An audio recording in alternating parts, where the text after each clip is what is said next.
I am 900% positive that my neighbors got murdered and my landlord is gaslighting me. So like if you are a true crime person or the police, let me know because I'll give you all the facts and like this is why I think it. Also, I told my mom this. I like called my mom this morning. I was like, hey, I think my neighbors are murdered. And she was like, well, don't tell people that because they'll think you did it. And I'm like, girl, I had like dinosaur shaped chicken nuggets for breakfast today. It wasn't me. No one's gonna think it was me. So don't think it was me. It wasn't. It's obviously not me. But like, please don't think it's me. So okay, whatever. I have been living at this apartment for 2 years. Not an issue in the world. So last year, there was like a family that moved in next door. And so they were there for like about a month before I ever like ran into them. And when I ran in, the mom introduced me and she was like, hi, nice to meet you. We're the neighbors. And I was like, hi, nice to meet you. And then she was like, quick question though. Can you hear anything from our apartment in your apartment? And like, they had like a child who was like crying. So I didn't want them to feel self-conscious about that. So I was like, no, I can't. So she was like, okay, good. At the time, I was like, that's kind of weird, but whatever. So anyways, move over to this summer. I'm like sitting in my apartment and I smell something like molding, something like decaying. And I was like, girl, you need to take out your trash. That is disgusting. So I take out my trash, smell still there. So like, you should probably like wash that trash can. Like there must be something on there. So I go completely wash the trash can, smell still there. Clean my apartment with like a toothbrush, top to bottom. The smell is getting worse. So I'm like freaking out. And then like a week later, I'm like sitting having lunch and I see like 4 or 5 flies like in my apartment. I've been here for a year and I've seen maybe 1 fly ever. So I am like, oh, that's kind of gross. I get a little fly swatter. I'm like, boom, boom, boom. Bye guys. So I killed the flies, but I didn't kill obviously I didn't kill my neighbors, but like, ugh. So I wake up the next day and there's like a dozen flies in my apartment and I'm like, oh, I hate this. This is disgusting. So I get this like fly zapper that like, it's like an electronic fly zapper. And so I like set it outside or in my apartment and like that thing is like working for its pay. Like when I was due, it's like boom, boom, boom, boom, boom, boom, boom, like zooming and zapping all those flies. I'm like, yes, girl, do the thing. And so I go to bed, wake up the next day. There's like 2 to 3 dozen flies in my apartment. So at this point I'm like, so I text my landlord. I'm like, hey girl, there's a lot of flies in my apartment. I'm kind of worried. And she goes, well, it's LA. Flies are super normal. And I'm like, yeah, like maybe 1 or 2, but there's like dozens of them. And she goes, yeah, I don't think it's a huge issue. So at this point, I'm like going insane. Like it is disgusting. So I'm going out of town and I get this like little formula that you can put in your apartment that just like, it's like, it smells bad and it attracts flies. So I put it in my apartment for like 2 days and I come back. It is filled to the brim with dead flies. And I'm like, I'm not cut out for this. Like I'm a chicken nugget girl. Like dino chicken nuggets. Like that is the weakest form of chicken nugget. Like this is not my forte. So I'm like throwing it out. And like, while I'm throwing it out, I'm walking by the apartment building and I see that on the windowsill, there are hundreds of dead flies on the windowsill, body to body, the little flies. And then there were like live flies like that were banging across the window because they were like trying to escape the murder house. I didn't know it at the time. So I like Google, I'm like, how do flies transport? And they transport for vents. So I'm like, this smell and these flies are for sure coming from that apartment. But like, I'm not a snitch. Mama didn't raise no snitch. I'm not going to say shit. So I'm like sitting there being like, well, I hope they figure that out. Like, and like, that's like their living condition. If they're like, okay, living with like flies, like what am I supposed to say? So I don't really think anything of it. And then I like go on a little like hot girl walk, do my little meditation. I'm feeling real good about myself. And then I come back to my apartment and there are 3 mattresses covered, soaked, drenched in blood. And like, I'm not like a doctor, like a ophthalmologist or like I don't know who's like a blood doctor, a hemoglobinist. That's not it. I don't know. So like, I don't do that. You know, I'm like, so I was like, I don't know, like if I lost that amount of blood, I'd probably be dead, or I would be in the ER with a doctor stitching a leg back to me, or like a limb or something. Like something would be missing from my body if that amount of blood was left no longer inside of me.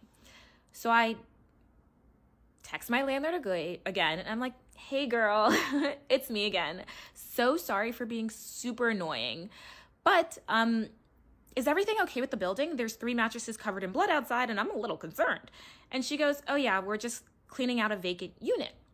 And I'm like, oh, what unit? And she lists the unit next to me. I'm like, that's kind of weird. And but I was like, yeah, but again, it's a lot of blood. And she was like, yeah, well, they had painted the apartment red, so it's paint. I've seen red paint and I've seen blood. Wasn't red paint. So yeah. And like they've like come and they're like excavating it. They're like taking out the carpets. Like it is.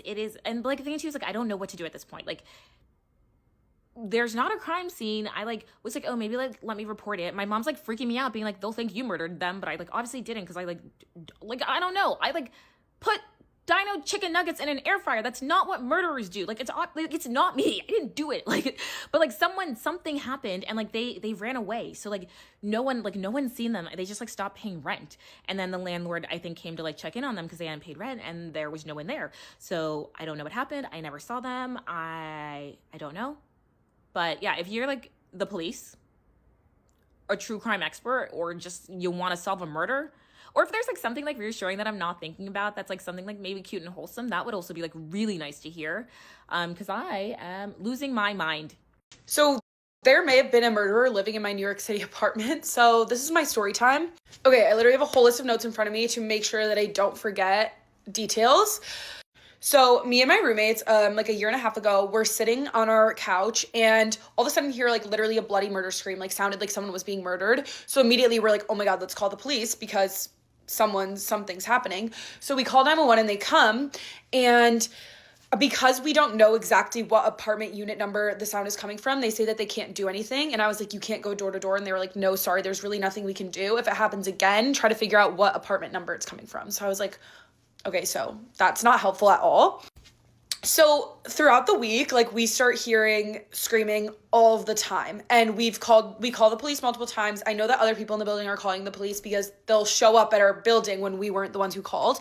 I'm going to insert a clip of what it sounded like, the screams, right here.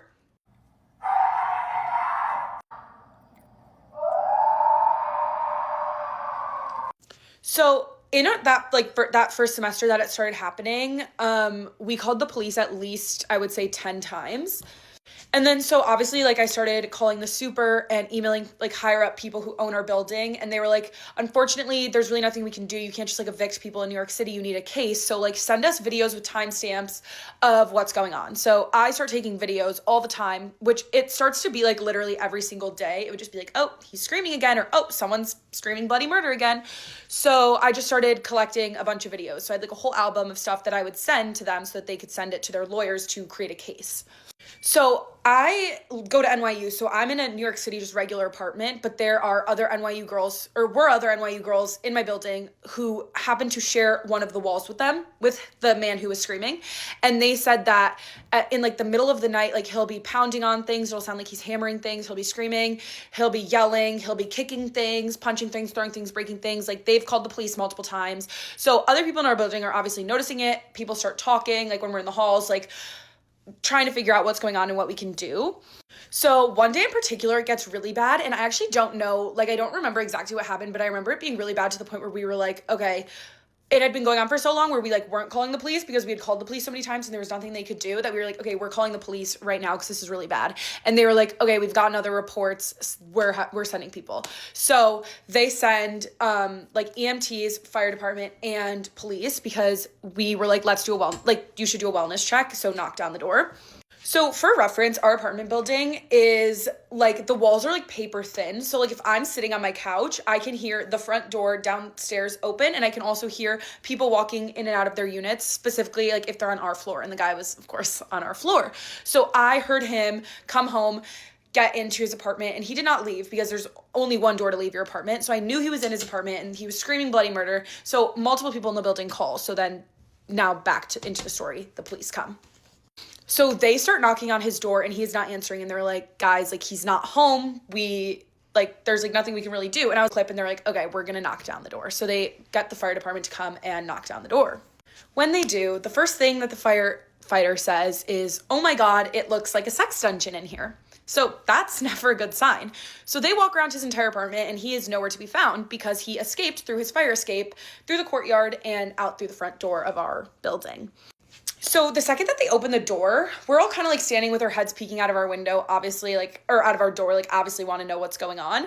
And the entire building starts to smell like bleach, like, reeking of bleach, like, so bad. And at this point, because so many people had called the police, like, multiple people were coming down to our floor and just like looking at what was going on, because there was also so many like emergency responders in our building.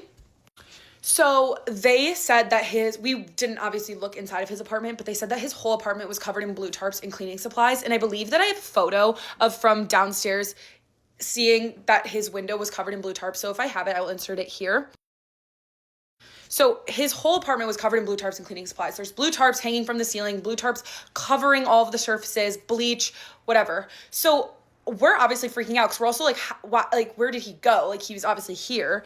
So obviously at this point, like, everyone in the building's really concerned. And so the girls who share the wall with him, like, I invited them into our apartment and we were just like talking, and like other people in the building like started talking with us.